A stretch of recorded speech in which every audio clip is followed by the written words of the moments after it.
God. Kuwadhibitisha kuwa To confirm that hawa ni wana wa Mungu. Are the people of God. Kuna watu There are people wamethibitishwa are confirmed kwa kuwekewa muhuri by being the sign kwamba hawa watu that these people ni wana wa Mungu. are the sons of God. Hawa watu These people wamekubaliwa na Mungu. are being allowed by God. Maana muhuri Because signs huwezi kufuta. you can't remove. Maana muhuri The signs huwezi kuondoa. you can't remove it. Hallelujah. Hallelujah. Kila muhuri Every sign ni mamlaka is the authority iliyomridhisha mtu. that's confirm a person. Iliyomridhisha mtu. That's confirm a person. Hapa nazungumza So today I speak kwa wana wa Mungu. for those sons of God. Kwa watu wa Mungu. For people of God. Kuhusu habari ya muhuri. Concerning signs. Unaweza kama umeokoka Can be saved. na unatembea katika wokovu Walk in faith. lakini hauna alama ya Mungu. But you don't have the sign. Hauna alama ya Yesu. You don't have the sign. Alama ya Yesu The sign of ni Jesus muhuri is the sign ambao utawekwa that can be kwa ajili yako, because of you. ambao unakudhibitisha That can confirm wewe ni nani. who you are. Amen. Tupongane na namna hii. Hallelujah. Hallelujah. Hallelujah.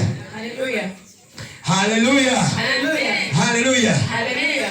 Nadhani I think mnaanza kunielewa. you start to understand. Mnaanza kunielewa Start to understand me. kwa mhubiri wa pili. For the second preacher, Mnaanza kunielewa understand kwa kile ninachokihubiri. for what I speak. Hallelujah. Hallelujah. Hallelujah. Hallelujah. Kuna mambo mengine There is another huwa yanazungumzwa can be spoken, lakini ukiangalia mbele but when you see, ni kama huoni kama kuna mlango, it's like you don't see a lakini door. ukidumu But when you kuangalia ule mlango, look at the ule door, mlango utatokea. the door that you Yule mhubiri kutoka Afrika Kusini, the preacher from kutoka Malawi, Malawi ambaye alikuwepo Jumapili iliyopita, that was at the last, yule nabii kutoka Malawi that prophet alizungumza, spoke. lakini yule mwingine nabii aliyetoka alitoa askofu nani? Another prophet, Charles Munuo, just prophet aliyetumwa who is sent kutoka huko alikotoka, from the place that he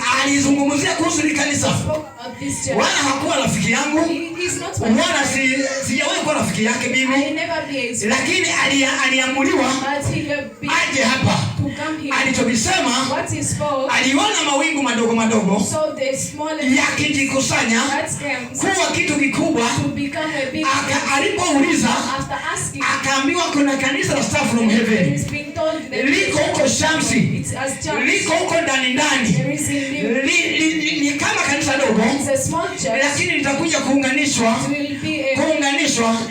na litakuwa mti mkubwa. Acha nikwambie wewe ni mti mkubwa. Acha nikwambie wewe ni mti mkubwa. Utaenda mbali. Haleluya. Lakini akasema mataifa watakuja kwenye huo mti. Haleluya. Haleluya. Juzi tulikuwa na Malawi. The day before yesterday, I was with a person. Leo tuko na Afrika Kusini hata kama sio mhubiri. Today we have a person from South Africa. Na leo tulikuwa tuwe na Nigeria leo. And we are supposed to have the person from Nigeria. Leo tulikuwa tuwe na mtu kutoka Nigeria hapa. We are supposed to have the person from Nigeria. Sijajua kilichotokea, sijajua. I don't know what's happened. Lakini inawezekana wiki ijayo I think next time tukawa na Nigeria hapa. we'll have another strange. Hallelujah.